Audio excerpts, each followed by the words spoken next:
He misspoke about Geoff Diehl. Your thoughts on that? He says he is going to vote for him.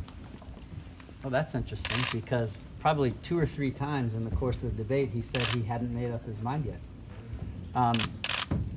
You know, he can't have it both ways. He can't say he is for a woman's right to choose, for LGBTQ rights, and then ask the people of Massachusetts to support Geoff Diehl, and then waffle on whether or not he's going to support Geoff Diehl. Where does he stand? You know, for me, these are not issues that I base my decisions on and my positions on based on political calculations. And I don't know whether after the debate he went and talked to his political team and then came back and talked to you, and now all of a sudden he's decided who he's voting for in this race. I don't need to talk to my political team to decide who I'm voting for, Elizabeth Warren versus Geoff Diehl.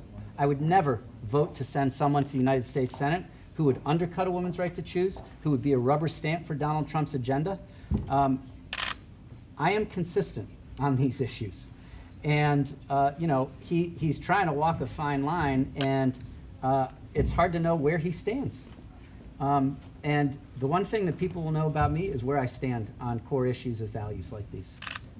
Jay, do you think A.J. Baker is a fair thing to bring up in this campaign, and do you want to know where that investigation stands? Look, Governor Baker and the U.S. Attorney need to decide what to say and when to say it. Are you saying they're working together on this? No, I'm just saying when people are asking whether they should be disclosing the status of the investigation, they need to decide for themselves what to say about it. I will say, you know, sexual assault is clearly a sickness in our culture. It's something the Me Too movement has made abundantly clear that we've been tolerating for too long, and it is not tolerable. So, you know, get back to, you know, it goes back to this question about Geoff Diehl, whether he's going to be voting for Geoff Diehl. Geoff Diehl would have voted to put Brett Kavanaugh on the United States Supreme Court. He would vote to put the next Brett Kavanaugh on the United States Supreme Court and join the Republican majority in turning their head and excusing conduct that is totally abhorrent. Sexual assault.